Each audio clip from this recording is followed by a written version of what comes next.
राहों पर गम से नडाल हुआ, सूली की राहों पर गम से नडाल हुआ। बीमार शिफा पाते हैं, बीमार शिफा पाते हैं।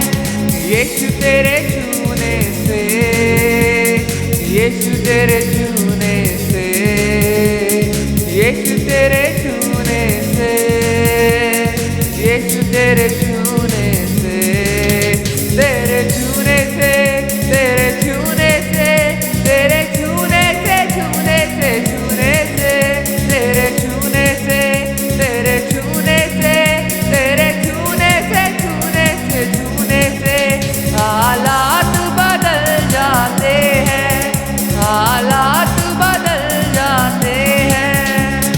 याईर की बेटी को यीशु ने जिंदा किया, याईर की बेटी को यीशु ने जिंदा किया।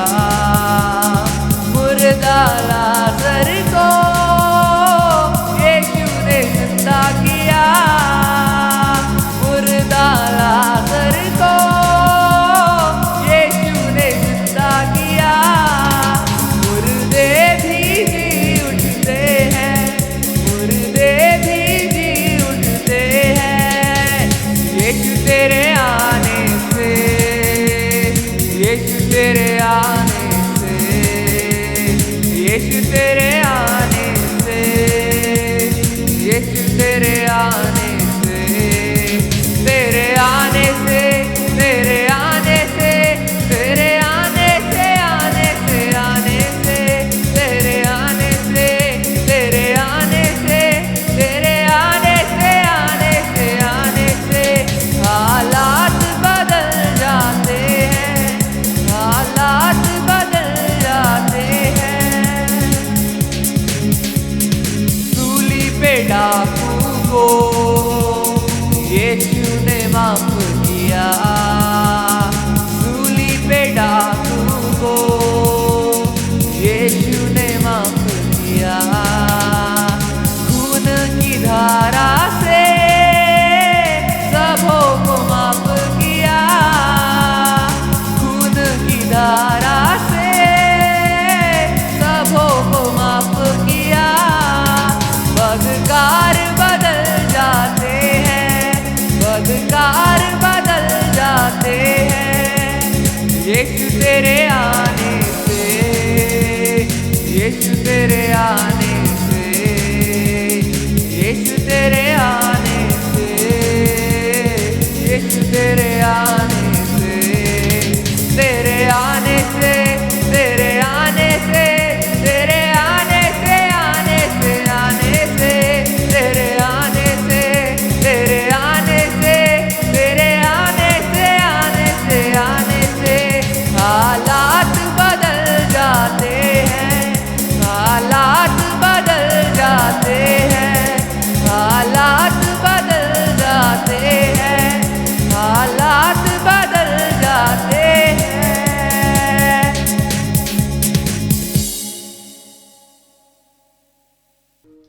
Praise the Lord. एक बार फिर से परमेश्वर का धन्यवाद हो कि इस पवित्र आराधना के दिन में एक बार फिर से हम संगति कर सकते हैं।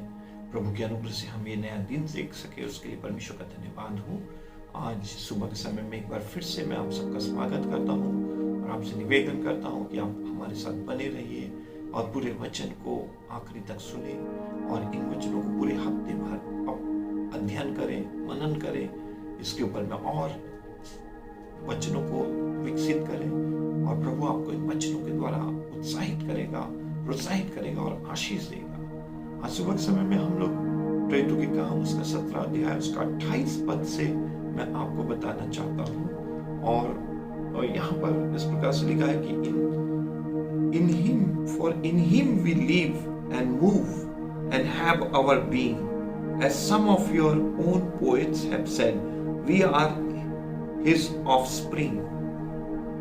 जैसे कि प्रभु के वचन में लिखा है कि प्रेरितों के काम 17 अध्याय 28 पद में कि हम उसमें चलते हैं, फिरते हैं और अपने अस्तित्व को, अपने जीवन को पाते हैं। परमेश्वर का धन्यवाद हो। परमेश्वर अपने वचन के पढ़े जाने पर आशीष दे। परमेश्वर के इस वचन के ऊपर मैं पिछले हफ्ते भर मनन कर रहा था, और ये जो वचन है ये प्रेरितों के काम की पुस्तक में प्रेरित पौलुस की दूसरी मिशनरी यात्रा के समय में, जब वो एथेंस में यूनानी लोगों के बीच में अपने आप को पाता है, और उस पहाड़ के ऊपर में उस जो स्थान है एथेंस में, वहां पर वो अपने आप को पाता है। और जब वो तीमुथियुस का इंतजार करता है कि तुम लोग जल्दी मेरे पास आकर मेरे साथ जुड़ो, और जब वो अकेला एथेंस में था तो उसने पूरे शहर को मूर्तों से भरा हुआ देखा, और उस समय में वो वहां पर खड़े होकर यूनानी लोगों को सुसमाचार सुनाने लगा। और जब वो प्रेरित पौलुस यहाँ पर यूनानियों को सुसमाचार सुना रहा है, तो हमें एक बात ध्यान में रखना है कि यूनानी लोग उस समय बहुत ही पढ़े लिखे, दार्शनिक, विद्वान, बहुत ही ज्ञानी, सभ्य और विकसित लोग समझे जाते थे।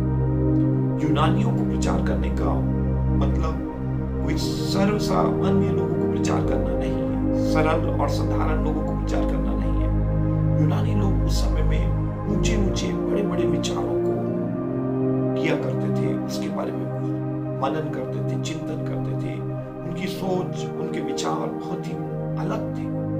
और प्रेरित पौलुस के जमाने में यूनानी सभ्यता सब जगह फैली हुई थी, यूनानी भाषा बोली जाती थी, यूनानी कवियों को पढ़ा जाता था, उनके लेखकों के बारे में विचार मंथन किया जाता था। एरिस्टोटल, कितने प्रकार के दार्शनिक लोग थे, दर्शन शास्त्री लोग थे। और इसलिए ऐसे समय में जब प्रेरित पौलुस अपने आप को इन यूनानी लोगों के बीच में एथेंस में, एक ऐसा शहर जो मूर्तों से भरा हुआ था, ऐसे लोगों के बीच में जब वो प्रचार कर रहा था, तो वो अपने प्रचार को बहुत ही सुंदर रीति से प्रारंभ करता है। मगर प्रचार को प्रारंभ करने के लिए और लोगों से रिश्ता जोड़ने के लिए वो कहता है कि मैंने तुम्हारे मूर्तों के बीच में एक ऐसे मूर्त भी देखा जो जिसमें लिखा था कि अनजाने ईश्वर को। कई बार लोग डर जाते हैं कि किसी देव को हम अप्रसन्न कर दें या किसी देवी को हम अप्रसन्न कर दें तो उसका क्रोध, विरोध और न्याय और दंड हमारे पर में आ जाए। इसलिए उन्होंने कई एक देवों के बीच में एक देव जो अज्ञात है, अनजान है, अज्ञानी है, उसके नाम से भी उन्होंने एक पूजा अर्चना और अपनी आराधना समर्पित कर दी थी। खैर, आज मेरा ये विषय नहीं है। मैं अक्सर ये अध्याय पर प्रचार करता हूँ जगह जगह, मगर आज मैंने एक ही वचन को लिया है और वो है 28 अध्याय। जब वो प्रचार प्रारंभ करने लगा तो प्रचार करते करते 28 पद में वो आकर कहता है कि for in him we live and have our being and we are his offspring। तो ये जो शब्द है इसको बहुत ही गौर करने की आवश्यकता है। जब वो इतने पढ़े लिखे शिक्षित वर्ग को, दार्शनिक लोगों के बीच में प्रचार कर रहा है, तो प्रेरित पौलुस सुसमाचार को उनसे जोड़ने के लिए, उनसे रिलेट करने के लिए, उनके दर्शन शास्त्र से, उनके कवियों के बीच से, उनकी कविता से कुछ पंक्तियों को लेकर यूनानियों को प्रभु यीशु मसीह का सुसमाचार प्रचार करता है। हम लोगों के बीच में रहते हैं, संदर्भ और हालात और परिस्थितियां और जो कॉन्टेक्स्ट है, जो बैकग्राउंड है, वो हमारे चारों ओर होता है। और आज भी जब मैं ये वचन आपसे प्रचार कर रहा हूं तो हम चारों तरफ से जो परिस्थितियां में घिरे हुए हैं, उस संदर्भ से जोड़कर इस वचन को मैं आपको बता रहा हूं। विशेष करके प्रेरित पौलुस बहुत ही सुंदर रीति से उनसे रिलेट करता है। और आज 28 पद के पहले भाग को, पहले फ्रेज को हम लोग लेंगे और देखेंगे कि वहां पर क्या लिखा है कि for in him we live and have our being. हम उसमें जीते हैं और उसमें अपने जीवन को, अपने अस्तित्व को पाते हैं। इस वचन के आधार पे आज का जो मेरे प्रचार का शीर्षक है our being, our life. Our being, our life, हमारा अस्तित्व, हमारा जीवन के विषय में आज मैं आपको बताना चाहता हूं कि what is our being, what is our life. इस वचन से हमारे जीवन, हमारा व्यक्तित्व, हमारा जीवन क्या है, इसके बारे में मैं आपको बताना चाहता हूँ। वर्तमान समय में सारे लोग जीवन और मृत्यु के बीच में बहुत से लोग संघर्ष कर रहे हैं, बहुत से लोग डरे हुए हैं, घबराए हुए हैं। हमारा जीवन है क्या? याकूब कहता है कि सुन तो लो, तुम्हारा जीवन है ही क्या? वो भाप के समान है जो क्षणिक है। यशायाह कहता है कि सुन तो लो, तुम्हारा जीवन घास और मैदान के फूल के समान है जो धूप निकलते ही संध्याकालीन को मुरझा जाता है और हमारा जीवन जाता रहता है, समाप्त हो जाता है। इन दिनों में हम जीवन और मृत्यु के बारे में संघर्ष कर रहे हैं और आज हमारे प्रचार का शीर्षक है आवर बीइंग, आवर लाइफ, हमारा जीवन, हमारा अस्तित्व क्या है। तो प्रेरितों के काम 17 अध्याय 28 पद में पहला जो फ्रेज है, पहला जो वचन का भाग है, 28 पद जो लिखा गया है, ये 2 भागों में बटा हुआ है। पहला भाग है for in him we live and have our being, और जो दूसरा भाग है वी आर हिज ऑफस्प्रिंग, हम उसके वंशज हैं, हम उसके संतान हैं, हम उसकी संतान हैं। हमारे देश में भी कविता लिखी गई है, किसने सूरज चांद बनाया, किसने तारों को चमकाया, किसने चिड़ियों को चहकाया, हम उस ईश्वर के हैं संतान। ऐसा करके कविता हम छोटे बच्चों को स्कूल में पढ़ाते हैं। इस विनय, ईश्वर को प्रणाम, ईश्वर को दंडवत, परमेश्वर को दंडवत और प्रणाम, जिसने सारी सृष्टि बनाई है, जिसने मानव जाति को बनाया, जिसने पक्षियों को बनाया, पेड़ पौधे और सारी हरियालियों को बनाया है, उस ईश्वर को नमन, उस ईश्वर की आराधना हो, हम उसको शीश नवाते हैं, उसको दंडवत करते हैं। तो हमारे देश में भी कवियों ने इस तरीके से कई एक कविता लिखी है। परंतु यहाँ पर पौलुस 28 पद को जब वो कह रहा है, तो ये जो वचन है, ये वचन तोरा से नहीं है, नावीम से नहीं है, केतुबीम से नहीं है, यहूदियों के शास्त्र से नहीं है। प्रेरित पौलुस एक यहूदी है, फरीसी है, बहुत ही पढ़ा लिखा विद्वान है, मगर वो इन यूनानियों को सुसमाचार सुनाने के लिए तोरा से किसी बात को इंगित नहीं कर रहा है, तोरा से किसी संदर्भ की व्याख्या नहीं कर रहा है, बात नहीं कर रहा है, बल्कि वो यूनानियों के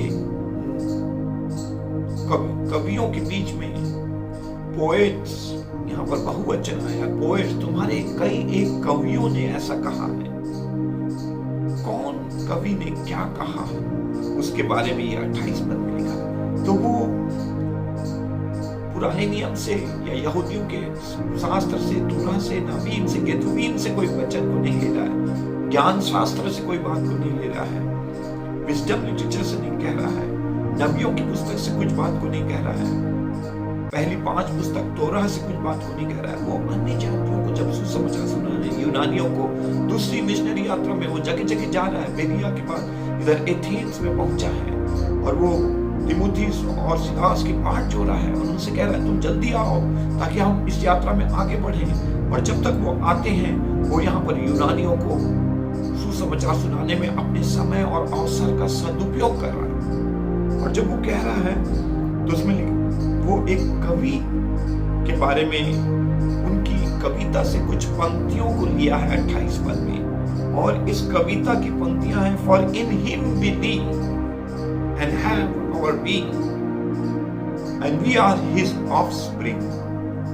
तो ये जो कवि है, सबसे पहले जो पहला लाइन है, जो पहला पंक्ति है, for in him we live and have our being, ये पहला लाइन है, ये पहली पंक्ति है। और इसमें ये जो पंक्ति है, ये from the Cretan poet Epimenides circa 600 BC, ईसा से पूर्व 600 वर्ष पूर्व, यीशु मसीह से ईसा से पूर्व 600 साल पहले यूनानियों के बीच में जो एक कवि है, क्रेटे का रहने वाला जो कवि है, क्रेटन एपिमेनिडेस, इन हिज पोयम, वो अपने कविता क्रेटिका में वो इस पंक्ति को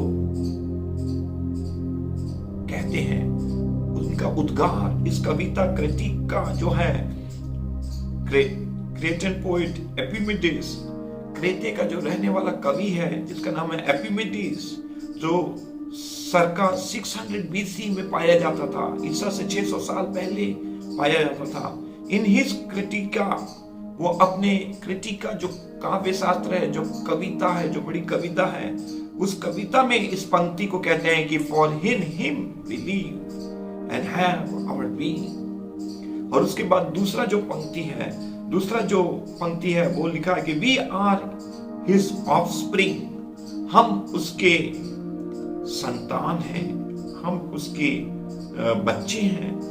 और ये जो पंक्ति है ये कहां से लिया गया है ये भी मैं आपको बताना चाहता हूं। फ्रॉम द सिलीसियन पोइट, सिलीसिया का जो कवि है पौलुस तरसूस का रहने वाला है, सिलिकिया के तरसूस का रहने वाला है, और पौलुस के ही समकक्ष आगे पीछे सरका 315 पौलुस का जो क्षेत्र है, जो शहर है जहां से वो आता है, सिलीसियन पोएट, सिलिकिया का जो कवि है अरातुस, सरका 350 टू 240 में ये जो कवि है वो इन हिज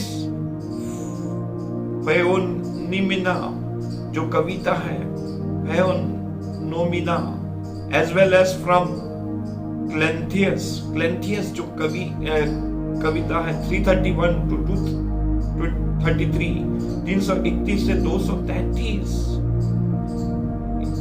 ईस्वी में, in his hymns to Jesus, वो अपने गीत में, अपने हिम्स में, अपने संगीत में, गीत में, हिम्स में, जो वो अपने देव जीउस के लिए कह रहा है।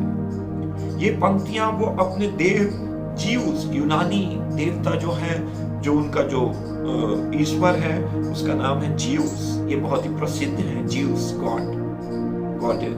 तो ये जो गॉड के को एक गीत के रूप में, एक संगीत के रूप में, एक हिम्स के रूप में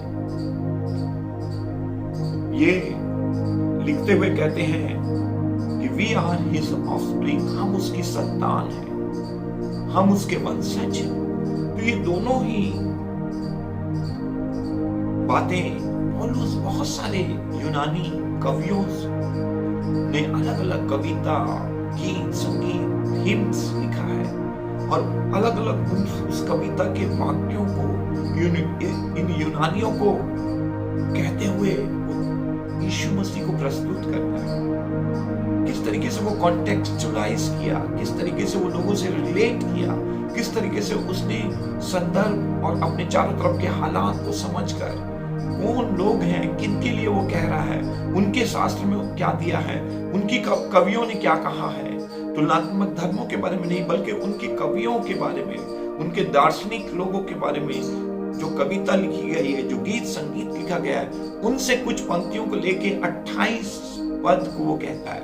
तो 28वां जो पद है वो किसी तोरा से, पुराने नियम के बाइबल से नहीं लिया गया है, बल्कि यूनानी कवियों की कविता से लिया गया है, जिसको बहुत से मसीह लोग उतना पवित्र नहीं समझते हैं, उतना अच्छा नहीं मानते हैं, मगर उन एथेन वासियों को सुसमाचार सुनाने के लिए उनकी कविता से उसने बहुत ही सुंदर वचन को कहा है। और ये वचन को मैं पिछले हफ्ते सोच रहा था, मनन कर रहा था, और ये वचन से मैं आज आपको बताना चाहता हूं।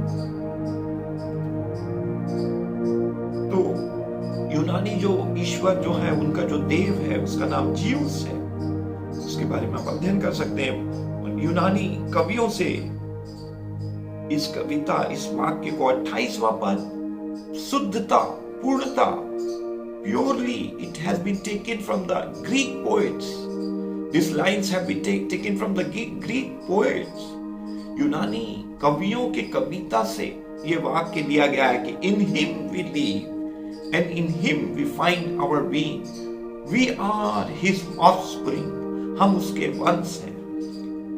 और किस तरीके से इसका समावेश नए नियम में प्रेरितों के काम की पुस्तक में, जो एकमात्र ऐतिहासिक पुस्तक है नए नियम में, लूक के द्वारा लिखा गया प्रेरितों के काम, जिसको हम पवित्र आत्मा के काम भी कहते हैं, जहां पर कलीसिया किस तरीके से बढ़ रही है, दूसरी मिशनरी यात्रा में किस तरीके से वो दूर दूर अन्य जातियों के बीच में कलीसियाओं की स्थापना करा है, रोमी कॉलोनियों में, रोमी साम्राज्य के बड़े बड़े शहरों के बीच में वो कलीसियाओं की स्थापना कर रहा है, अन्य जातियों को प्रभु के लिए जीत रहा है और सुसमाचार सुना रहा है। वहां पर ये वचन पाया जाता है जो हमारी पवित्र बाइबल में पवित्र वचन पवित्र आत्मा के द्वारा उभारे जाकर लिखा गया है, वहां पर ये बताया गया है। इसलिए हम किसी दूसरे चीजों को तुच्छ ना समझें और उसको कम पवित्र ना समझें, बल्कि कभी कभी हम लोगों को सुसमाचार सुनाने के लिए उन चीजों को उदाहरण के रूप में ले सकते हैं और यीशु मसीह को उनके समक्ष प्रस्तुत कर सकते हैं, जिसके द्वारा उनका उद्धार हो सके। तो जल्दी से पौलुस ने अपने पत्रियों के लेखन में उसने कम से कम 50-55% नए नियम को लिखा है।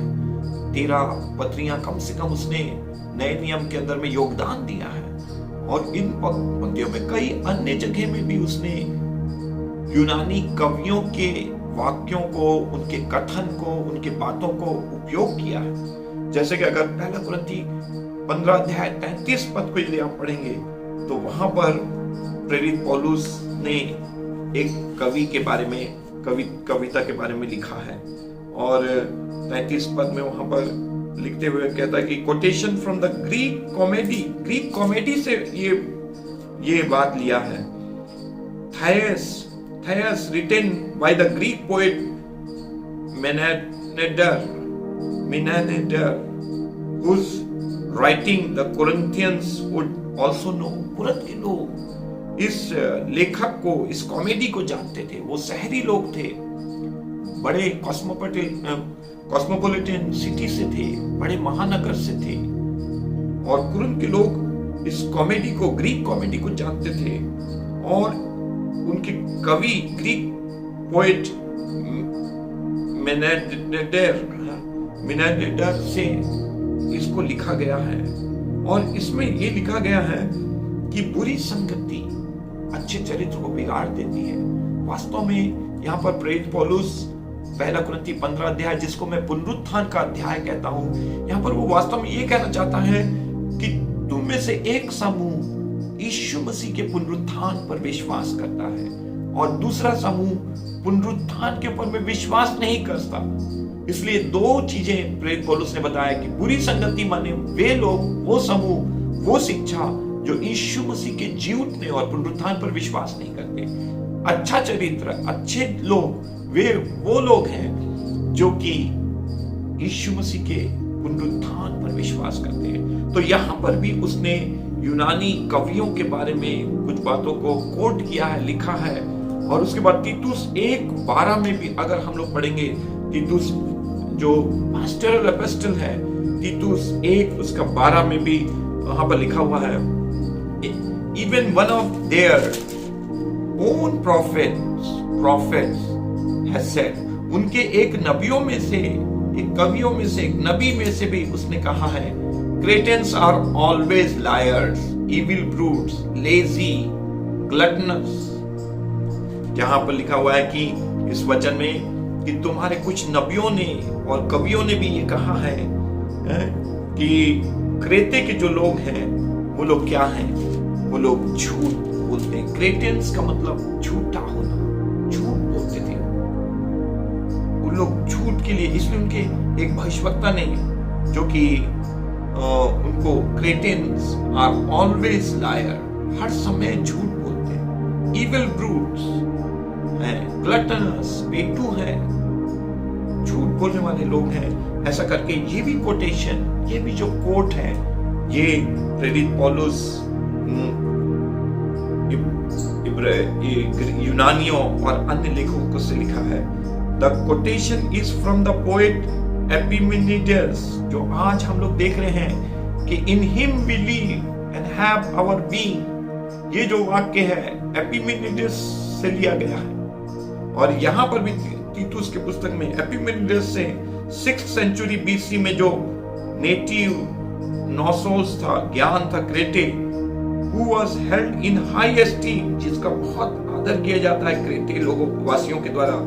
7 fulfilling predictions were ascribed to him, ये जो उनका यूनानी नबी था, जो भविष्यवक्ता था, उसने बहुत सारी चीजों को बोला है। तो 7 उसके नबुवत, 7 उसकी भविष्यवाणी, उन लोग ऐसा क्रेते के लोग विश्वास करते थे कि ये जो हमारा नबी है, जिसने एपिमेडेस जो हमारा जो एक कवि है, उसके वाक्य, उसकी नबुवत से भरे कविता हमारे लिए पूरे हुए हैं करके वो लोग विश्वास करते थे।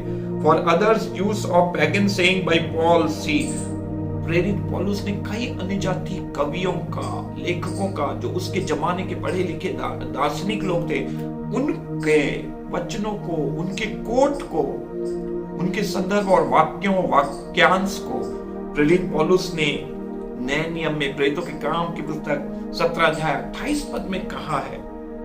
तो यहाँ पर ये एक बहुत बड़ा बात है कि प्रेरित पौलुस अन्य जाति कवि के कविता से, जो कि वो अन्य जाति यूनानी ज्यूस गॉड के लिए, ज्यूस जो यूनानी ईश्वर था और उनका देव था, उसके लिए उन्होंने कविता लिखा था, उसके लिए गीत गाया था।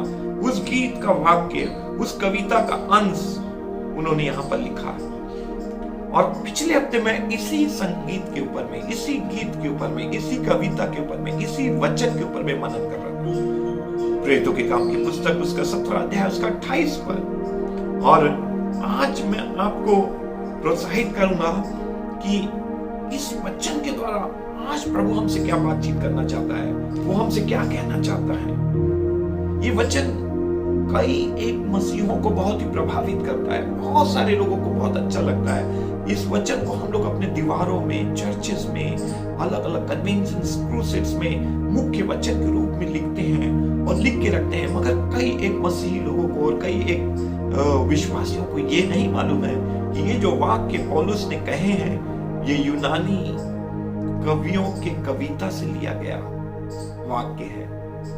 ये कोई तोरा से लिया गया हुआ बात नहीं है, पुराने नियम के वचनों से लिया गया वचन नहीं है, मगर ये कई एक लोगों का बहुत ही प्रिय पंक्ति हो गया है, वाक्य हो गया है, स्टेटमेंट हो गया है, वक्तव्य हो गया है। ये कविता कई लोगों को आकर्षित और प्रभावित करता है। यूनानी कविता में वो असर था, वो ताकत था। हालांकि उसने ज्यूस गॉड के लिए ये पंक्तियां लिखी थी, उस ईश्वर को जो वो जानते थे उसके लिए उन्होंने ये गाया था, उसकी याद में, उसकी आराधना में, उसकी ऊंचाइयों को, उसकी महिमा मंडित करते हुए उन्होंने ये कहा था। मगर आज सुबह के समय में तो ऐसे कई 2-3 जगह मैंने आपको बताया जहां पर प्रेरित पौलुस ने यूनानी कवियों के वाक्यों को, कविता को, उनकी नबुवत की वाणियों को और उसके उद्गारों को लेकर सुसमाचार प्रचार किया और कई एक लोगों को, मसीहों को, अन्य जातियों को वचन सिखाया। क्योंकि वो अन्य जातियों का प्रेरित था, वो अन्य जातियों की चीजों से लेकर यीशु मसीह के सुसमाचार को, मसीह यीशु के सुसमाचार को सुनाता था और वो कलीसिया की स्थापना करता था, आत्माओं को बचाता था, परमेश्वर के राज्य को बढ़ाता था। आज मैं आपको इस वचन से प्रोत्साहित करना चाहता हूं। ये बहुत ही मेरा प्रिय वचन है, ये वचन मुझे बहुत ही अच्छा लगता है और ये पढ़ना, क्योंकि ये कविता की पंक्ति है और हम लोग आर्ट्स के स्टूडेंट हैं, आर्ट्स एंड लिटरेचर के स्टूडेंट हैं, इसलिए आर्ट्स एंड लिटरेचर हमें बहुत ही आकर्षित और प्रभावित करता है। और प्रेरित पौलुस भी अपने जमाने में पढ़ा लिखा था, उसने कई आर्ट्स एंड लिटरेचर जो उसके समय में यूनानियों की सभ्यता, उनकी संस्कृति, उनकी कविता, उनके दर्शन शास्त्र जो वो गमलियल के कदमों में बैठकर पढ़ा था, इसलिए वो कविता को मेंशन करता है, यहाँ पर कहता है वो। और वो कहते हुए कहता है कि for in him we live and move, तो बहुत सुंदर शब्द है, in him we live and move and are, as some also your own poet said, for we are also his offspring। इसको हिंदी में पढ़ूंगा। सो परमेश्वर का, इसको मैं आपके लिए हिंदी में पढ़, क्योंकि हम उसी में जीवित रहते हैं। ये वाक्य वर्तमान संदर्भ में बहुत ही महत्वपूर्ण है। हम उसी में जीवित रहते हैं और चलते फिरते और स्थिर रहते हैं। जैसे कि तुम्हारे कितने कवियों ने भी कहा है कि हम तो उसी के वंश भी हैं। पूरे यूनानी पढ़े लिखे लोगों के बीच में उनके कविता, उनके दर्शन शास्त्र, उनकी साहित्य से प्रसिद्ध कवियों के वाक्यों को लेकर, उनकी कविता को लेकर प्रेरित पौलुस जब उनसे संबोधन करने लगा तो सारे लोग बड़े ध्यान से उसके वचन को सुनने लगे। वो सोच रहे थे कि ये तो पगला है, ये बैबलर है, ये क्या हमको बताएगा। वो लोग उस प्रेरित पौलुस को बहुत हल्के रूप से ले रहे थे कि वो सोच रहे थे कि वो एक साधारण प्रचारक है और उसको ज्यादा ज्ञान नहीं है, अनुभव नहीं है।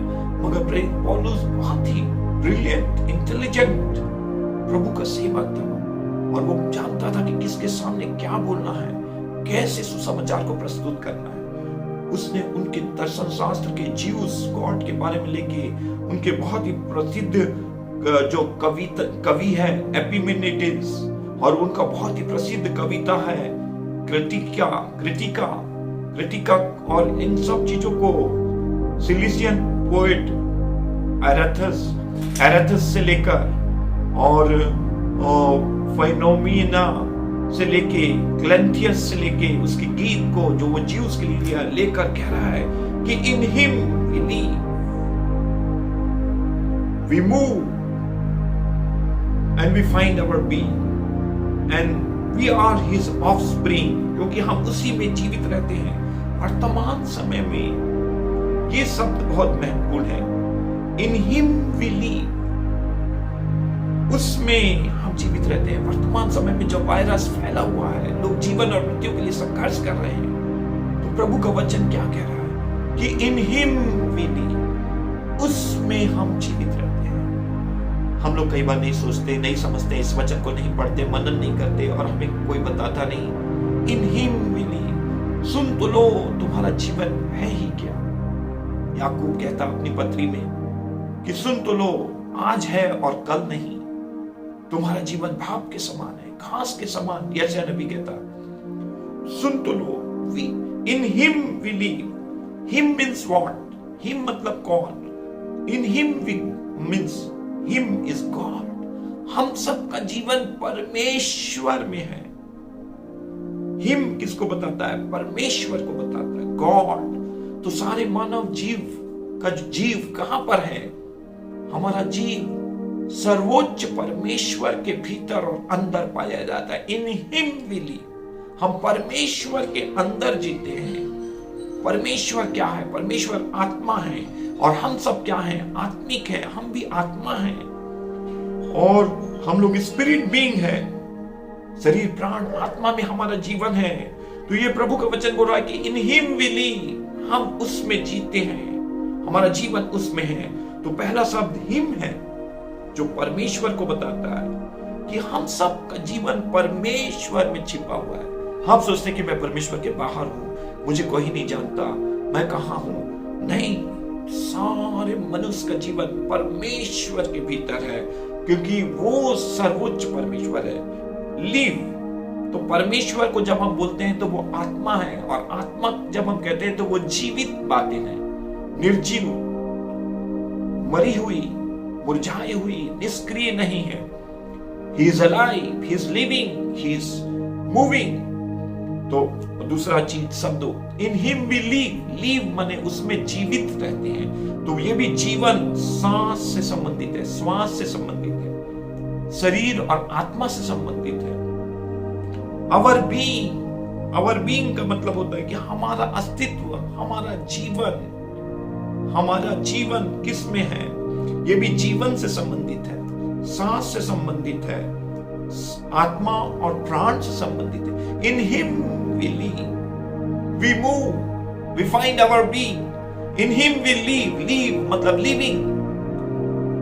वी मूव माने हम चलते फिरते हैं, हम जीवन है हमारे अंदर, हम चल फिर सकते हैं। वी फाइंड आवर बीइंग, हम अपने जीवन को, अपने अस्तित्व को उसमें पाते हैं।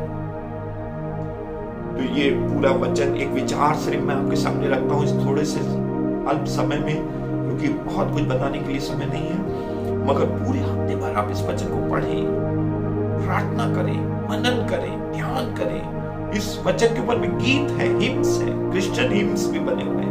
उन गीतों को आप गा सकते हैं, देख सकते हैं, सुन सकते हैं। तो 3 चीजें हैं। पहला चीज हिम माने गॉड, लीव माने जीना, माने जीवित चीजों के बारे में बात चल रही है। आवर बीइंग, हमारा अस्तित्व, हमारा जीवन, ये भी जीवन से संबंधित है। सब कुछ जीवितत्व से संबंधित है।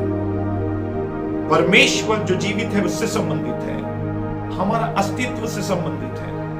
तो हमारा जो दूसरा जो बात है कि पर्सोना, हमारा पर्सनालिटी माने व्यक्तित्व, ये यूनानी शब्द पर्सोना से आया है। हालांकि लोग अलग अलग नकाब पहनते थे और अलग अलग व्यक्तित्व का किरदार निभाते थे नाटक में, नाट्य मंडल में। तो इस पर्सोना, पर्सनालिटी, हमारा व्यक्तित्व, हमारा जीवन, हमारा अस्तित्व, हमारी पहचान, आइडेंटिटी, आवर आइडेंटिटी। तो जब आप 28 पद को पढ़ेंगे तो आप ये पा रहे हैं कि हमारा व्यक्तित्व, हमारी पहचान, हमारा जीवन, हमारा अस्तित्व, हमारा संपूर्ण श्वास, प्राण, आत्मा, सब कुछ उसमें है, परमेश्वर में है। और इसलिए अब मैं आपको बताना चाहता हूं, our whole being is found inside the very being and life of God. हमारा संपूर्ण जीवन और अस्तित्व परमेश्वर के भीतर पाया जाता है। इन दिनों में लोग मृत्यु और जीवन के लिए संघर्ष कर रहे हैं, मगर मैं आपको प्रोत्साहित करने के लिए बता रहा हूं कि हम सब डरे ना, घबराए ना। हम सब पूरी रीति से परमेश्वर के भीतर पाए जाते हैं। हमारी सांस उसकी सांस है, हमारा जीवन उसका जीवन है, और हम कभी भी मिटेंगे नहीं, हम अमिट हैं। Praise the Lord. तो वी मूव इन गॉड, हम परमेश्वर के अंदर और परमेश्वर के भीतर और परमेश्वर में होके चलते फिरते हैं, सांस लेते हैं और अपने जीवन को पाते हैं। अंडर हिज कवरिंग, हम उसके शरण में, उसके संरक्षण में, उसके पंखों के नीचे, उसके शरण में। भजन संहिता 91 में कहता है कि जो परमेश्वर की शरण लेते हैं वो शरण परमेश्वर की छाया में ठिकाना पाएंगे। तो हम उसकी छाया में, उसके भीतर पाए जाते हैं। We move in God under his covering. तो आपको डरने और घबराने की जरूरत नहीं है। परमेश्वर अपना छत्र छाया, अपना साया आपके ऊपर रखा हुआ है। लोग कहते हैं कि माँ तेरा साया मेरे ऊपर बना रहे। जब मैं बाहर निकलता हूँ, जब मैं गाड़ियां चलाता हूँ, मैं अपने कार्य में जाता हूँ, जब मैं इधर उधर चलता हूँ, माँ की दुआ है, माँ का आशीर्वाद, माँ की छाया, उसका साया, माँ का साया मेरे साथ साथ चलता है। ऐसा हम प्रार्थना करते हैं, ऐसी कामना करते हैं, ऐसी बात, मगर माँ से बढ़कर परमेश्वर है। परमेश्वर माँ के समान है, पिता के समान है। तो परमेश्वर का साया वर्तमान समय में, आज जब ये वचन सुन रहे, आज आपके साथ है। उसका प्रोटेक्शन, उसका कवरिंग, उसकी छाया आपके ऊपर बनी हुई है। यह आपके लिए आज सुबह के समय खुशखबरी है। We are hid in Christ. कुलुसियों 3:3 में लिखा है कि हम मसीह में छिपे हुए हैं। Your life is hidden with Christ in God. मसीह के साथ तुम्हारा जीवन परमेश्वर में छिपा हुआ है। आप डर रहे हैं कि कहीं मुझे वायरस का प्रभाव ना हो जाए। वायरस चारों तरफ फैला हुआ है। आप मास्क पहन रहे हैं, आप कुछ ग्लास लगा रहे हैं और कई प्रकार का कवरिंग लगा रहे हैं, पीपी किट पहन रहे हैं, मगर मैं आपको प्रोत्साहित कर रहा हूं कि मेरा और आपका जीवन मसीह यीशु के द्वारा से परमेश्वर में छिपा हुआ है। इन हिम वी लीव, उसमें हम चलते हैं। जब आप चल रहे हैं, फिर रहे हैं, तो चारों तरफ परमेश्वर का सुरक्षा चक्र आपकी चारों तरफ बंधा हुआ है। Christ in God, Christ in God, यीशु मसीह के द्वारा से हम परमेश्वर में छिपे हुए हैं। हम परमेश्वर के अंदर अपने जीवन को, अपने व्यक्तित्व को, अपनी पहचान को पाते हैं। और जब हम चलते फिरते हैं तो उसकी सुरक्षा हम पर बनी हुई है। God is the real object and we are his shadow. परमेश्वर वास्तविक है, सच्चाई है, सत्य है, यथार्थ है, और हम सब केवल उसका प्रतिबिंब है, केवल हम उसकी छाया हैं। जो हमारा जीवन जो चलता फिरता यहां दिख रहा है वो परमेश्वर की छाया है। गॉड इज रियल, परमेश्वर वास्तविक है और उसके साथ हमारा जीवन चलता फिरता है। हम उसकी प्रतिलिपि हैं, उसकी छाया है। हम परमेश्वर का प्रतिनिधित्व कर रहे हैं, हम परमेश्वर को दिखा रहे हैं, उसको प्रतिबिंबित कर रहे हैं। वो two sides of the same coin, ये एक सिक्के के दोनों पहलू है कि हम परमेश्वर के भीतर छिपे हुए हैं, परमेश्वर हमको ढापे हुए हैं और हम इस संक्रमित संसार में जहां सांस लेने के लिए लोग संघर्ष कर रहे हैं, हम परमेश्वर के भीतर अपने जीवन, शरीर, प्राण, आत्मा को पाते हैं। इसलिए आपको डरने और घबराने की जरूरत नहीं है। दुष्ट आपको छू नहीं सकता है यदि आप विश्वासी और प्रभु के जन हैं। We move together, moving with God, हम एक साथ चल रहे हैं और परमेश्वर के साथ, मूविंग विद गॉड, हम परमेश्वर के साथ। 28 पद पूरे हफ्ते भर के लिए आपको मैं दे रहा हूं। In him we live and move and have our being, हमारा पूरा जीवन परमेश्वर में पाया जाता है।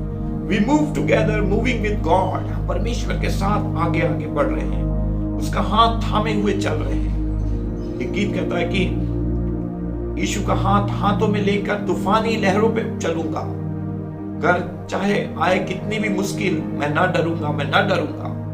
ये बहुत ही सुंदर जवानों के लिए यह गीत है। बहुत पुराना गीत है जो देहरादून में बनाया गया है, देहरादून के यूथ जवान के द्वारा बनाया गया है। यीशु का हाथ हाथों में लेके तूफानी लहरों पे चलूंगा।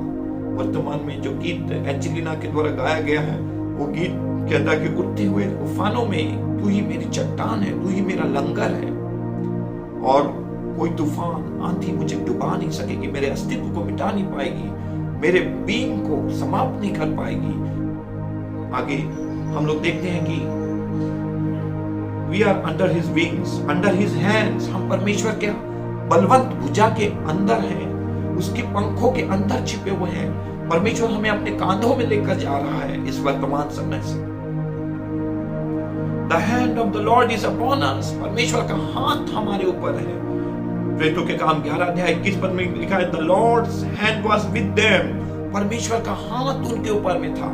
मगर परमेश्वर का हाथ कब आपके ऊपर में रहता है? जब आप सुसमाचार सुनाएंगे, मिशनरी यात्रा करेंगे, जब प्रभु का काम करेंगे, तब परमेश्वर का हाथ आपके ऊपर रहेगा। देखो मैं जगत के अंत तक तुम्हारे साथ हूं। कब मैं तुम्हारे साथ जगत के अंत तक हूं? जब तुम सब जाति के लोगों को चेला बनाओगे, सुसमाचार का प्रचार करोगे, तो परमेश्वर का हाथ हमारे ऊपर में। The Lord's hand was with them। 11 अध्याय प्रेरितों के काम 21 पद में आप पढ़ेंगे कि वो अन्य जातियों को, यूनानियों को सुसमाचार सुना रहे थे। जो विश्वासी तितर बितर हुए थे, वो यहूदियों को छोड़ अन्य जातियों को भी सुनाना शुरू किया और अंताकिया में कलीसिया की स्थापना हुई। परमेश्वर का हाथ उनके ऊपर में था। In him we live and move and find our being, परमेश्वर का हाथ आज आपके ऊपर है, मेरे ऊपर है, हर एक भाई बहनों के ऊपर में, बच्चों के ऊपर में, बुजुर्गों के ऊपर में, जवानों के ऊपर में। Think about yourself hid under God. आप अपने बारे में सोचें कि आप परमेश्वर के अंदर छुपे हुए हैं। तो मुझे और एक वचन जब मैं ये प्रचार कर रहा हूं तो मुझे याद आता है, the name of the Lord is a strong tower, righteous runneth into it and they are saved। प्रभु का नाम, परमेश्वर यहोवा का नाम एक गढ़ के समान है, धर्मी दौड़कर उसके अंदर छिप जाते हैं। वर्तमान समय में जब दूसरा लहर अपनी चरम सीमा में है, सारे लोग प्रभावित हो रहे हैं, इन्फेक्टेड हो रहे हैं, संक्रमित हो रहे हैं, ऐसे समय में मैं और आप उस गढ़ के भीतर परमेश्वर के अंदर छिपे हुए हैं। परमेश्वर के बलवंत भुजा, उस अब्दी चट्टान के भीतर में, अंदर में हम लोग सहरपना पाए हैं।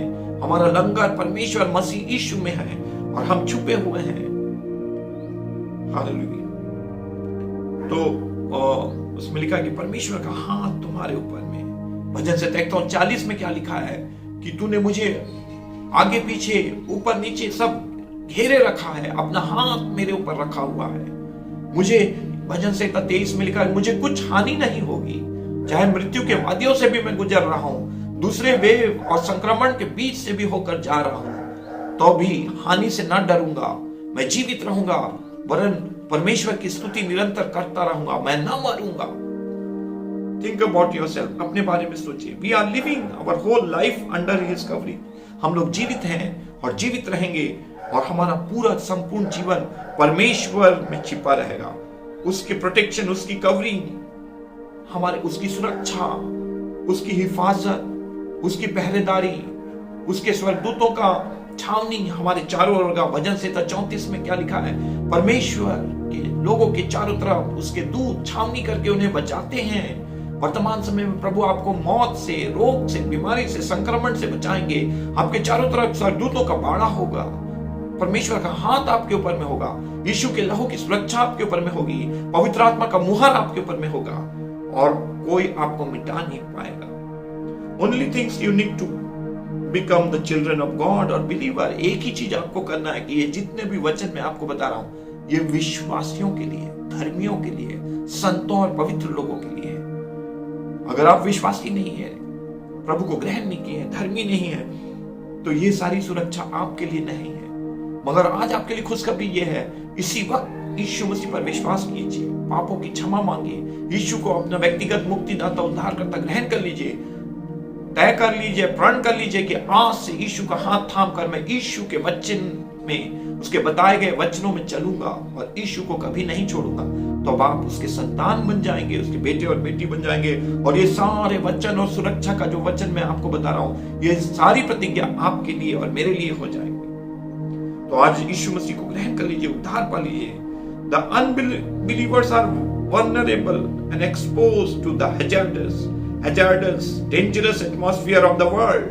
आज चारों तरफ अविश्वासी लोग, जो परमेश्वर के संतान नहीं है, उन लोग पूरी रीति से संसार में खुले पाए जाते हैं। They are exposed, they are vulnerable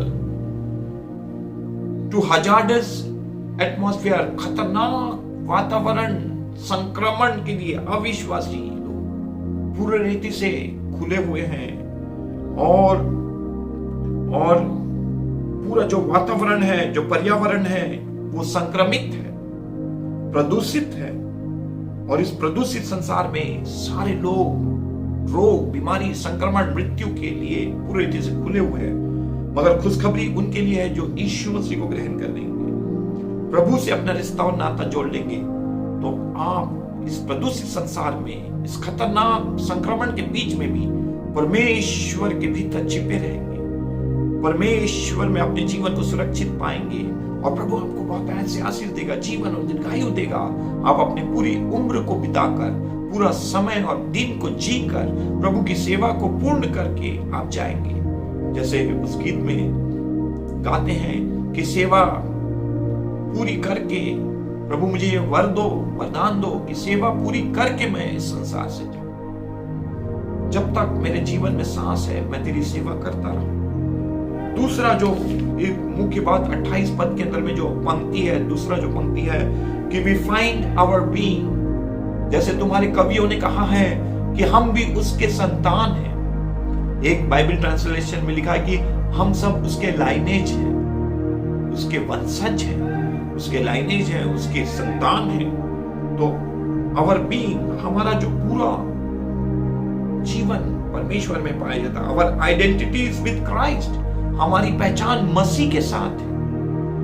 आपसे लोग पूछते हैं आपका नाम क्या है, आप कहाँ के रहने वाले हो, आपकी मातृभाषा कहाँ है, आपका देश कौन सा है, उससे आपकी पहचान लोग इंगित करते हैं। मगर आज सुबह के समय मैं आपको बताना चाहता हूं कि हमारी पहचान मसीह के साथ की जाती है कि ये विश्वासी लोग हैं, ये मसीह के संतान हैं, ये मसीह के पीछे चलने वाले हैं। और जब आप मसीह के कहलाते हैं तो आपको इस संसारिक राजकीय परिवार से अपना ताल्लुकात बताने की कोई आवश्यकता नहीं कि I am from the royal family. Royal family is nothing before Christ.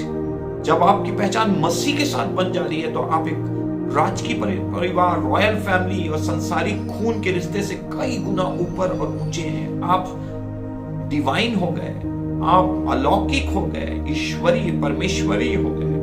तो our identity is with Christ, हमारी पहचान इस संसार में मसीह के साथ है। We are from the triune family of God, हम सब त्रिएक परमेश्वर के परिवार से ताल्लुकात रखते हैं।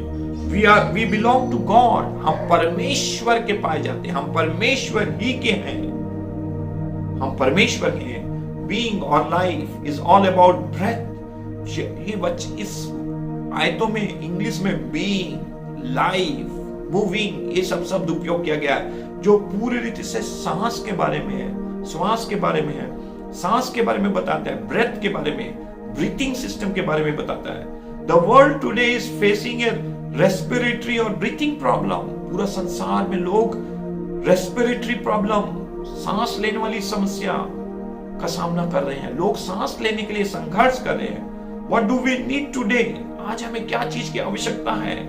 जब लोग अपने जीवन बचाने की जद्दोजहद में लगे हुए हैं, संघर्ष कर रहे हैं, प्रयास कर रहे हैं, चेष्टा कर रहे हैं कि किसी रीति से हम कैसे सांस ले सकें, कैसे हमारा रेस्पिरेटरी सिस्टम अच्छा काम करे, हमारा लंग्स कैसा काम करे, हमारा फेफड़ा कैसा अच्छा काम करे।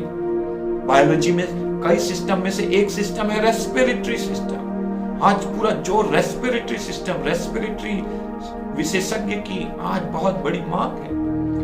What do we need today? आज हमें क्या चीज की आवश्यकता है? तो लोग कहेंगे कि we need O2, हमें ऑक्सीजन की जरूरत है। We don't need CO2, हमें कार्बन डाइऑक्साइड की आवश्यकता नहीं है। We need oxygen, O2। आज लोग O2 पाने के लिए संघर्ष और प्रयासरत हैं। O2 is a great demand in the present world। वर्तमान समय में, वर्तमान संसार में ऑक्सीजन का एक बड़ा मांग है। 80% ऑक्सीजन हमारे छत्तीसगढ़ प्रदेश का, छत्तीसगढ़ के मरीजों के लिए उपयोग हो रहा है। The world is full of CO2। पूरा संसार कार्बन डाइऑक्साइड, पोल्यूशन, प्रदूषण और सब प्रकार के खतरनाक रसायन से, संक्रमण से भरा हुआ है, वायरस और पेंडेमिक से भरा हुआ है। Who is our breath? हमारी सांस कौन है? हमारा सांस कहां है? आप अपने सांस के बारे में क्या जानते हैं? ब्रीथिंग के बारे में, ब्रेथ के बारे में, जो हमारी सांस लगातार चल रही है, जो हमारा हार्ट लगातार पंपिंग कर रहा है, ब्लड सर्कुलेट कर रहा है आर्टरीज और वेन्स में। Where is our breath? हमारी सांस कहां पर है? God is our breath. परमेश्वर हमारा सांस है, परमेश्वर हमारा श्वास है। God is our breath. We are breathing in God. He is our respiratory system. We breathe oxygen in God. God is our breath. परमेश्वर हमारे दिल की धड़कन है, परमेश्वर हमारी सांस है, परमेश्वर हमारा जीवन है। हम अपना जीवन, अपना जीवितत्व, हमारा सक्रियता परमेश्वर के भीतर पाते हैं, परमेश्वर में पाते हैं, मसीह यीशु में पाते हैं। God is our life. परमेश्वर हमारा जीवन है। We breathe in God. हम परमेश्वर में सांस ले रहे हैं, परमेश्वर में हमारी धड़कन और सांस चल रही है। As the breath of God will never stop। जैसे कि परमेश्वर के दिल की धड़कन कभी नहीं रुकेगी, परमेश्वर का श्वास कभी नहीं रुकेगा, परमेश्वर का रेस्पिरेटरी सिस्टम कभी फेल नहीं होगा। आपके लिए खुशखबरी है कि अंत तक परमेश्वर की धड़कन समाप्त नहीं होगी। वो परमेश्वर कभी भी रुकेगा नहीं, कभी भी सीज नहीं होगा, बंद नहीं होगा। We are also unstoppable। हम भी नहीं रुकेंगे, हम लोग भी अनस्टॉपेबल हैं। We are without breathlessness। हम बिना किसी सांस के विघ्न के हैं। हमारी सांस युगान युग चलते रहेगी, जैसे कि परमेश्वर की सांस युगान युग चल रही है। We are unstoppable। We are without breathlessness। हम बिना सांस के किसी समस्या के हैं। हमारी सांस चलती रहेगी, हमारी सांसें चलती रहेगी। God's life will not end। Our life will also not end। परमेश्वर के जीवन और समय और श्वास का अंत नहीं है। ठीक वैसे ही हमारे जीवन का, हमारे सांस का और हमारे जीवन का भी कभी अंत नहीं होगा। आप सोच रहे हैं कि मृत्यु से, कोरोना वायरस के मृत्यु से आपका जीवन समाप्त हो जा रहा है, आपका व्यक्तित्व समाप्त हो जा रहा है, आपकी पहचान समाप्त हो जा रही है। जी नहीं। जैसे हम अपने जीवन को, अपने अस्तित्व को, अपनी पहचान को परमेश्वर में पाते हैं और हमारी पहचान सर्वदा बनी रहेगी, जैसे परमेश्वर सर्वदा बना रहेगा। अंत में God is eternal. You and me are also eternal. परमेश्वर अनंत कालीन है, युगान युग रहने वाला है। और मैं और आप भी अनंतकालीन है। कोई वायरस, कोई संक्रमण, कोई मृत्यु हमारे जीवन और पहचान और व्यक्तित्व को समाप्त नहीं करेगी। अनंत काल तक आप इसी नाम से जाने जाएंगे, इसी रूप में पहचाने जाएंगे, और हमारा व्यक्तित्व, हमारी पहचान, हमारा नाम, हमारी आत्मा को कोई मिटा नहीं पाएगा। हम अनंत काल परमेश्वर के साथ राज करेंगे। Our being, our life will never end. हमारा जीवन, हमारा अस्तित्व, हमारा जीवितत्व कभी समाप्त नहीं होगा, कभी भी उसका अंत या समापन नहीं होगा। We along with God are eternal and unending. हम परमेश्वर के साथ अनंतकालीन और अनंतहीन है। हमारा कोई अनंत और समाप्ति नहीं है। We are immortal in God. हम परमेश्वर में अजर अमर हैं। हम अमरता को पहने हुए हैं मसीह यीशु के द्वारा से। परमेश्वर अमर है और मैं और आप परमेश्वर की कलीसिया, परमेश्वर के संतान, परमेश्वर के लोग अमर अजर है। उनके ऊपर मृत्यु का कोई अधिकार नहीं है, कोई प्रभुता नहीं है, उनको कोई समाप्त नहीं कर सकता है, उनको कोई रोक नहीं सकता है। हमारी पहचान सर्वदा के वी आर हिज सीड, हम उसके बीज हैं, परमेश्वर के बीज हैं। We are the seed of God, we are his offspring. हम उसकी संतान हैं, हम उसके लाइनेज हैं, उसके वंशज हैं, उसके विरासत हैं। We are from the lineage of God. हमारा जो लाइनेज है, हमारा जो परिवार है, हमारी जो वंश है, वो कहां से है? वो परमेश्वर से है। हम परमेश्वर से आते हैं, परमेश्वर में विलय हो जाएंगे, परमेश्वर में हमारा अस्तित्व बना रहेगा सर्वदा। His life and blood and breath flows in us. परमेश्वर का जीवन, परमेश्वर का रक्त, मसीह यीशु का रक्त, उसकी सांस हमारे जीवन में सर्वदा बहती रहेगी और चलती रहेगी, और हम कभी भी मर नहीं सकते, मिट नहीं सकते। हम अजर अमर हैं, अमिट हैं, अनंतकालीन हैं, हमारा अंत नहीं है। तो आज सुबह के समय में आपको मैं एक वचन, प्रेरितों के काम की पुस्तक 17 अध्याय उसके 28 पद से मैंने आपको बताया है। इस 28 पद को आप पूरे हफ्ते भर पढ़ें, मनन करें और अपने आप को परमेश्वर के भीतर, परमेश्वर के अंदर, परमेश्वर के सांस में अपनी सांस मिलाकर देखिए, परमेश्वर की पहचान में अपनी पहचान बनाकर देखिए, परमेश्वर के गुणों और अनंतकालीन बातों में अपने आप को जोड़कर देखिए। परमेश्वर ने आपको और मुझको बनाया है, और मैं और आप परमेश्वर के स्वरूप और समानता में बनाए गए हैं, और हम अनंतकालीन हैं, अमिट हैं, अनस्टॉपेबल हैं। हमें कोई रोक नहीं सकता, कोई संक्रमण या वायरस हमें समाप्त नहीं कर सकती है। हमारी पहचान, हमारा व्यक्तित्व, मृत्यु के पार भी हम जीवन में प्रवेश करेंगे और हम कभी नहीं मरेंगे, कोई हमें मार नहीं सकता है। तो इस संक्रमण के बीच में जब लोग सांस लेने की जद्दोजहद में लगे हुए हैं, ऑक्सीजन ढूंढ रहे हैं, बुक कर रहे हैं, वेंटिलेटर ढूंढ रहे हैं, लोग कई प्रकार के चीजों को ढूंढ रहे हैं ताकि वो किसी विधि से सांस ले लें, जीवन पा लें, चल फिर सकें, कुछ और जी लें, कुछ और दिन रह लें। ऐसे समय में ये वचन आज सुबह आपके पास आया है। इस वचन को पढ़ें, मनन करें, चिंतन करें, और परमेश्वर आपको इस वचन के द्वारा आशीष दे। अपने आप को परमेश्वर के भीतर देखें, क्योंकि प्रभु के वचन ने कहा कि in him we live and have our being, in him we move and we are his offspring. हम सब परमेश्वर की संतान हैं। जितनों ने मसीह यीशु को ग्रहण किया, उसको उसने अपने संतान होने का अधिकार दिया। यूहन्ना 1:12। आपको विश्वास करना होगा, ग्रहण करना होगा, रिश्ता जोड़ना होगा, तभी आप उसके संतान होंगे। और जब एक बार आप उसके संतान होंगे तो आपकी पहचान मसीह यीशु में अनंतकालीन हो जाएगी। कोई आपको मिटा नहीं सकेगा, बुझा नहीं पाएगा, कोई आपको समाप्त नहीं कर पाएगा। तो इन वचनों पर पूरे हफ्ते भर मनन करें, ध्यान करें, और प्रभु आपको इन वचनों के तरफ हृदय से आशीष दे और अध्ययन करें। परमेश्वर आपको आशीष दे। आइए हम अपने आंखों को बंद करें, प्रार्थना करेंगे। पिता परमेश्वर, धन्यवाद के साथ आपके सन्मुख आते हैं। ये वचन जो बोया गया है हर एक हृदय में गहरा जड़ पकड़ने पाए, शैतान इसको चुराने न पाए। पवित्र आत्मा का मुहर बंद करते हैं और धर्मी जन के समान रात और दिन इस वचन को अध्ययन करने के लिए, मनन करने के लिए, इससे सीखने के लिए, इस वचन को अपनी आत्मा में लेने के लिए आप हमारी सहायता। और हम अपने आप को परमेश्वर में सुरक्षित पाए। देखें कि कोई दुष्ट हमें छू नहीं सकता और हम सर्वदा परमेश्वर के साथ बने रहेंगे। मृत्यु कोई अंत नहीं है, बल्कि एक जरिया है जिसके द्वारा हम अनंत काल के जीवन में प्रवेश करते हैं। सबको बड़ी बरकत दे, बच्चे बड़े बुजुर्ग जवान सबको बड़ी बरकत दे, कलीसिया के एक सदस्यों को और जितने लोग हमारे साथ सुनते हैं सबको बड़ी बरकत दे और सबको अपनी सुरक्षा में बनाए रख।